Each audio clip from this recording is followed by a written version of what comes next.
Want to know what white cards I put into the Pauper cube? Well, let's find out. Hello and welcome to Life Begins at 20. My name is Mark and thank you so much for joining me.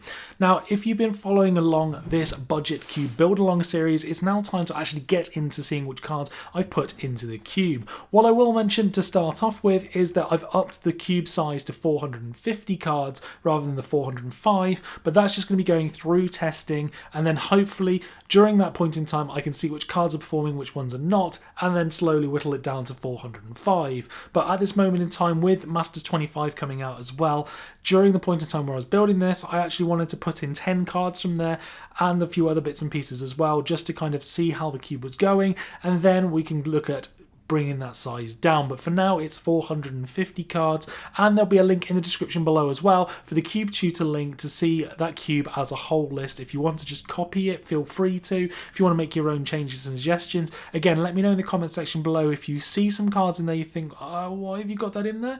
I can think of a better one. Great, let me know in the comment section as well below, because to be perfectly honest, I don't know every card in Magic. I'm not going to say I do, because that would be mental. But if there are cards that I've missed that would make a huge improvement over what I've got, again, let me know in the comments section below. You'll know what all of the art types are as well from previous videos that I've put together. I will link the playlist on the screen now for you. There'll be a card on the screen so you can take a look and see what's going on there, so you can know what all the different art types I'm going to be supporting are in this cube. For now, let's get stuck in and see which cards I've put in.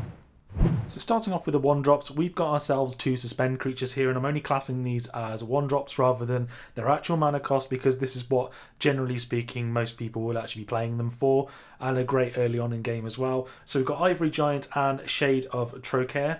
And again, the Shade gets +1/+1 to the end of turn every time you play 1 white, which should be great to swing in for a hell of a lot of damage later on in the game for. Nice to have that as a pump up. And the Ivory Giant's fantastic in the sense that you can enter the battlefield, tap all non-white creatures. Works perfectly for a White Weenies deck, or just a way for you to get through for that little bit of extra damage. Perfect little 1-drops there. And then more into what white has, which is a bit of a soldier theme inside of this cube. It just helps with the White Weenies, and the soldier theme on the top just added a little bit of extra, especially in Pauper. So we've got a Crozen Squire here, 1/1 for 1 with Exalted, so whenever a creature you control attacks alone, that gets +1/+1 to the end of turn. Again, that's going to be useful for swinging in, having him on the board and letting something else swing in and doing a lot of damage. Next up, we've got Benevolent Bodyguard. I'm pretty sure this is a foil. We're hopefully going to try and show that off there. So again, this is a 1/1 for 1. You get to sacrifice it. Target creature you control gains protection from the colour of your choice until the end of turn. With the amount of removal that's available within Pauper Cube as well, this is definitely something useful to have in your little White Weenies deck there. Next up, we've got Deathblade Elite, a bit of an older card there, as you can see. So for 1, it's a 1/1 with Provoke. So when this attacks, you may have target creature defending player controls, untap and block it if able. So this is really nice if you're literally trying to swing through with the rest of your board, and you make sure that the opponent's blocking creature actually blocks this guy, and then you can pay 1 and a white to prevent all combat damage to be dealt to and buy it as well. So he remains protected. It just means that he's going to keep one of your opponent's creatures constantly attacking him, which is always useful. Next up, we've got Doom Traveller. So again, the soldier theme sticks in with here as well. 1/1 for 1. So with the other bits and pieces we've got going on with later on in this section, he's going to be even better than that. Plus, he's perfect because you can then throw him in the way of a chump block, or you're happy to attack with him because you're going to get yourself a 1/1 spirit token at the end of it as well. Elite Vanguard, again, with the soldier theme, it's going to be even better than 2. This is probably the best 1-drop, aggressive 1-drop that we've got in the Pauper Cube right now with the with soldier theme going on that I've put in here. So definitely happy to see that. Gideon's Lawkeeper, again, is fantastic. Soldier theme, great. 1/1 for 1. Then you can pay 1 and tap it to tap target creature. It helps you just get through for the little bit of extra damage when needed. That's always useful to have. Next up, we've got Gold Meadow Harrier. Again, soldier theme going on again, and it's just exactly the same as Gideon's Lawkeeper there. Pay 1 white and tap it to tap a target creature. So next up, we've got Osatian Javelineers. Again, I've probably said that wrong, but hey ho. 1/1 for 1. Again, soldier theme. You're going to see this the whole way, so I'm not going to say it anymore. And it enters the battlefield with a javelin counter on it, so you can tap it to remove that javelin counter, deal 1 damage to target creature or player. Again, it's just really nice to have extra pieces of removal going on within the cube. Next, we've got Loyal Sentry. This is one I'm going to be testing out for sure. It's come from Masters 25, and you know, it's great because whenever it blocks, it destroys that creature and it as well. So you can potentially kill off something even bigger than yourself. It doesn't quite do the same things as a Death Touch would, in the sense that you can't then use Viridian Longbow on this creature to constantly kill things. It has to be when it blocks. But other than that, it's still worth having a look at. Next, we've got Savannah Lions, and I'm very, very happy to see this come through into Pauper Cube. Again, this is a foil, though it's not showing up very well. Again, just a nice aggressive 2-1 for 1 there. Next, another older card we've got here, which is Soltari Foot Soldier, and it's got Shadow, so it's a 1-1. It'll be swinging in unless it can be blocked. It'll be blocked by any creatures with Shadow as well, which is going to be very useful. There are other creatures within the actual cube itself with Shadow and ways to deal with this, so it doesn't become too obnoxious, but I am a little bit worried to start off with, so we'll see how it ends up going. But with all the other effects we've got going on for soldiers, this is a very, very strong 1-drop. Another one of my favourite 1-drops, probably for quite a long time now, it's been in cube for most power levels, and that is Thraben Inspector. A 1-2 for 1. Soldier, again, enters the battlefield, investigates, so you get yourself a clue token there, and you can then, means when you've got excess mana, crack it to get yourself an extra card draw as well. Always good to have. And the last card we've got here, again, with the soldier theme going on and knights as well, it can be as the War Falcon, a 2-1 for 1 flyer, fantastic, and it can't attack unless you control a knight or a soldier. And with the amount of them that we've got in the cube, this is going to be active quite a lot of the time. So moving on into the 2-drops now, we're starting off with Avon Squire. So we've got a 1-1 flyer for 2. It's got Exalted as well, so whenever a creature you control attacks alone, that creature gets +1/+1 to the end of turn. So realistically, if this is attacking by itself, you've got yourself a 2-2 flyer there for 2, and with anything else that's going on as well, you know, you're going to be able to swing in there as well, and you can even leave this help assist to pump up something else. Next, we've got Benelish Cavalry. I think this is probably one of the only knights that we've got in the white section, but for 1 and a white, it's a 2-2 with flanking, and that's always great because it just means that you can't have your opponent using tokens to end up blocking it, because that'll end up getting -1/-1 to the end of turn. Next up, we've got a new addition from Ixalan as well. So we've got Bishop Soldier. It's a 2-2 soldier with lifelink for 2. Again, the soldier theme puts this in to the position of this 2-drop section here as well. And the lifelink is always a little plus.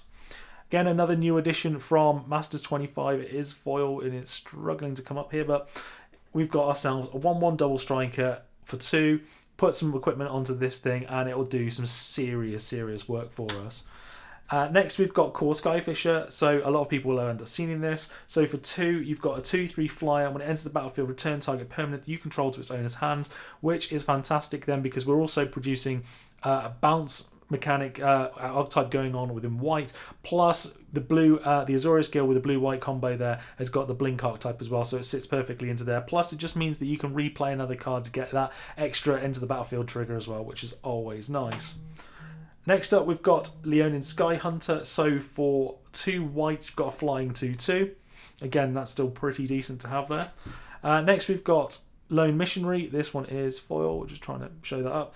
So for 1 and a white, it's a 2-1, enters the battlefield, gaining 4 life. Great, bouncing it and getting it back to your hands and replaying it again. You get yourself a lot of life very quickly, so that is always nice.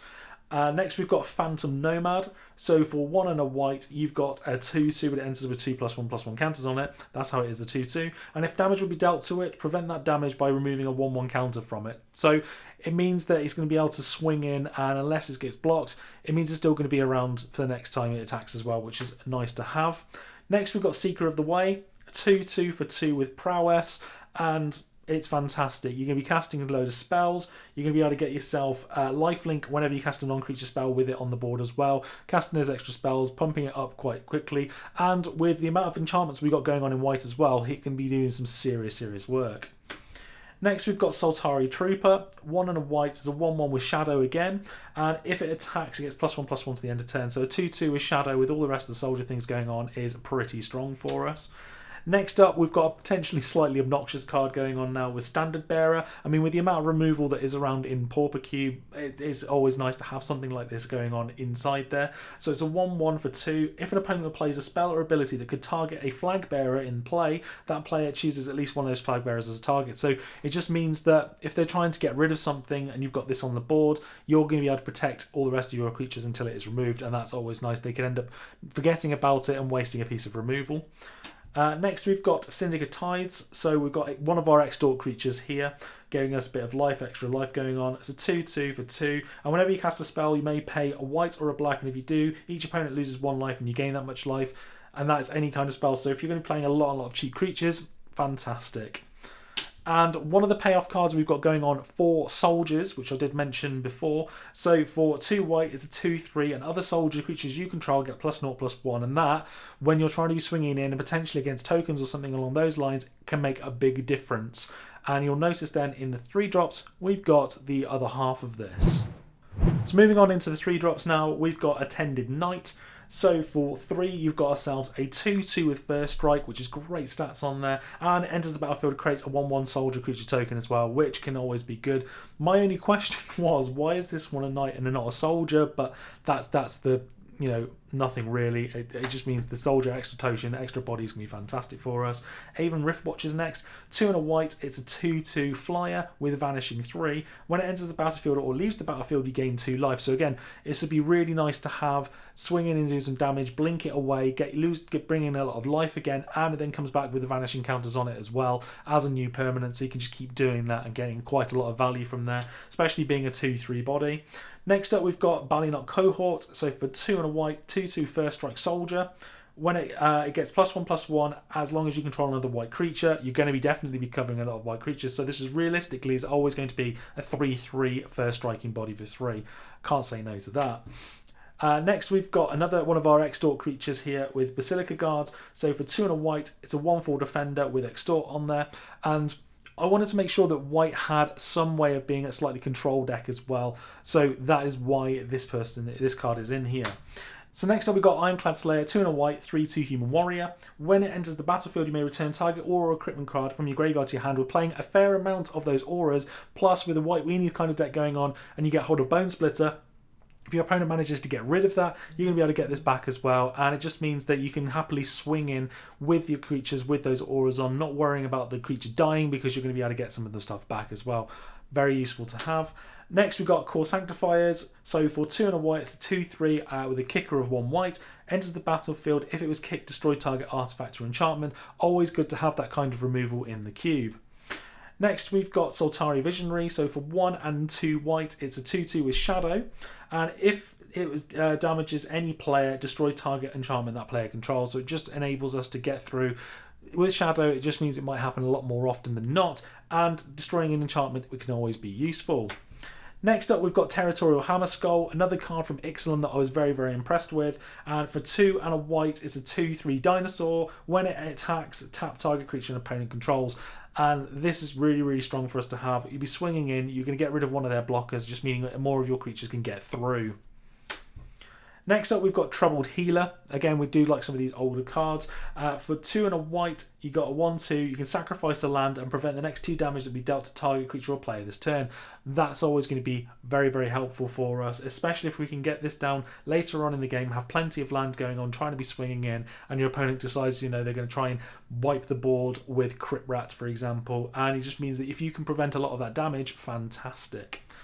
And there's the other half, like I mentioned earlier on, to our Veteran Armorsmith. We've now got Veteran Swordsmith. So for 2 and a white, it's a 3/2, and other soldier creatures you control get +1/+0 to the end of turn. And that's going to make a huge difference. You'll be swinging in for a hell of a lot more damage as well, and it all adds up. So moving on into the 4 drops, we've got another one of the Flag Bearer cards that we saw earlier with Standard Bearer, and again you could potentially say it's a little bit of an obnoxious card, but with the amount of removal, I'm more than happy to see it in here. We've got a 2/4 for 4. When choosing targets as part of casting a spell or activating ability, your opponents must choose at least one of the Flag Bearers on the battlefield if able. It's just a nice bit of protection to have on the board. Next, we've got another very, very strong card in white here with Guardian of the Guild Pact. 3 and a white, protection from monocoloured. That's just really, really strong. I haven't tried to make the cube too multicoloured available to us. I didn't want to really make a multicoloured cube if I was able to. I just have 5 cards in each of the guilds, plus I think there's also 1 of each of the shard colours as well in the cube. So realistically, this is going to be able to have a lot of damage being done throughout the game. Next up, we've got Palace Sentinels, 3 and a white. It's a 2/4. When it enters the battlefield, you become the Monarch. And this is something I actually do quite like having. It just means the little bit of extra card draw you got going on there. And it just means that your opponent really should be trying to attack you to try and get that off, or you're going to get a lot of card draw and extra cards over your opponent there. So it just means that they'll end up swinging in back at you. It means you can do a little bit more extra damage to them on the throwback. And the lastly of the 4-drops, we've got Seraph of Dawn. 2 and 2 white, 2/4 flyer with lifelink. Again, always good to have a little bit of extra life gain going on, especially in some of the faster paced games that we've got. Moving on now into the 5+ drops, we're starting off with Custodi's Squire. 4 and a white, a 3/3 flyer with Will of the Council. So when it enters the battlefield, starting with you, each player votes for an artifact, creature, or enchantment card in your graveyard. Return each of these with the most votes or tied for the most votes in your hand. So it just means that you're definitely getting one of the cards that you want back from your graveyard at any point in time when this comes out, and that's fantastic. Plus, if you can blink this, you're going to get a hell of a lot more back and a lot of value out of this as well. But I really do like this card. Next up, we've got Totem Guide Heartbeast. So for 4 and a white, it's a 2/5, and when it enters the battlefield, you may search your library for an aura card, reveal it and put it into your hand, and then shuffle that library. So this is really nice because there are some really good enchantments going on in the cube, and it fits well into the Silesia kind of hexproof enchantments kind of guild thing as well going on. Plus it can be used with anything else as well. It's just a really solid card. And last of all, with our 6-drop, we've got Noble Templar. So again, soldier, very useful, vigilance 3/6, but you've also got plane cycling on there. So if you have it in your starting hand, you need to get yourself a basic land, you can get rid of this, put it into your graveyard, and there are ways of recurring things back from your graveyard into your hand. So again, it's not the end of the world if that happens, but it just has a little bit of versatility going on there. So moving on now into the instance, we're going to start off with one of the best white removal pieces now, and that is Smite. So destroy target blocked creature, and that's great. That means that you can get rid of something you've got really small, just destroy that target creature. It's great to have if they're swinging in with something massive. Next up, we've got Celestial Flare. Again, this does a similar job here. 2 white, instant speed, target player sacrifices an attacking or blocking creature. If it means that they're only going to be blocking with 1 or attacking with 1, you're definitely going to get the card you want to get rid of. Next, we've got Blinding Beam. So for 2 and a white, you get to choose 1. So you can either tap 2 creatures, or creatures don't untap during the next player's untap step, or you can entwine it for an extra 1. And this just means that you can tap down 2 creatures, swing in, and they can't do anything on the swing back either if you're going to play the entwine cost. So that is really nice to have. Next up, we've got one of the only kind of wrath effects going on within white itself. And so we've got Holy Light here, 2 and a white, very old card here. Instant speed, all non-white creatures get -1/-1 to the end of turn. It is really nice to have later on in the games, get rid of a hell of a lot of tokens, so very useful there. And last of all, we've got Prismatic Strands. So for 2 and a white, you've got to prevent all damage that sources of the colour of your choice would deal this turn, and you can flashback it as well, so tap an untap white creature and just keep doing it. And this can become slightly obnoxious, but it just means that if your opponent is monocoloured, swinging for a hell of a lot of damage, you can just be like, no, I'm sorry, I'm going to prevent all this damage.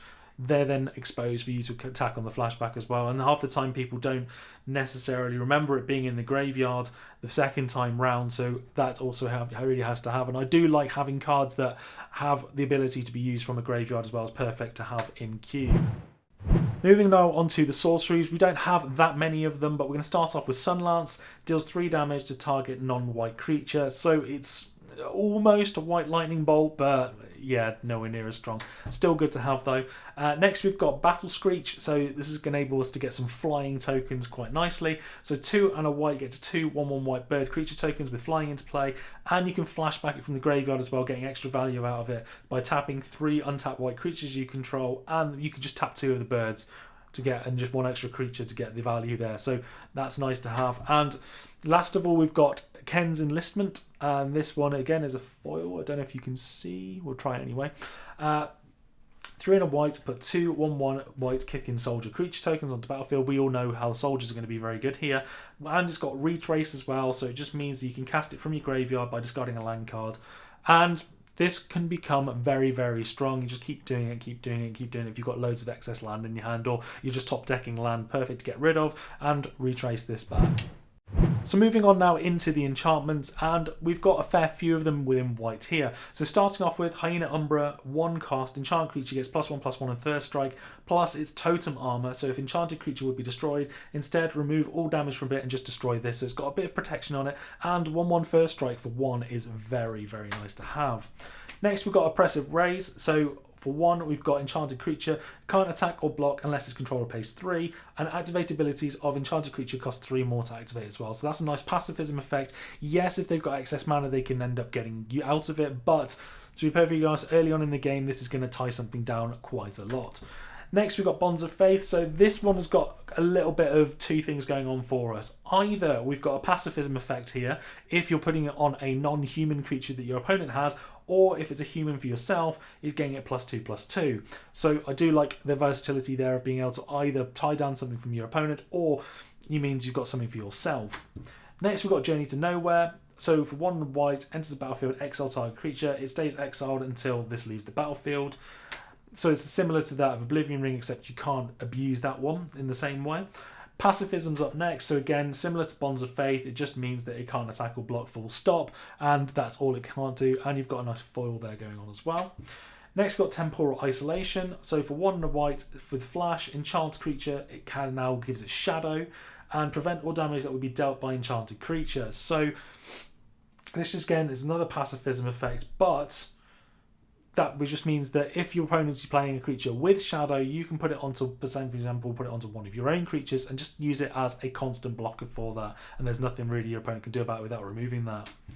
Next, we've got Imperial Armor. So for 1 and 2 white, enchanted creature gets +X/+X, where X is equal to the number of cards in your hand.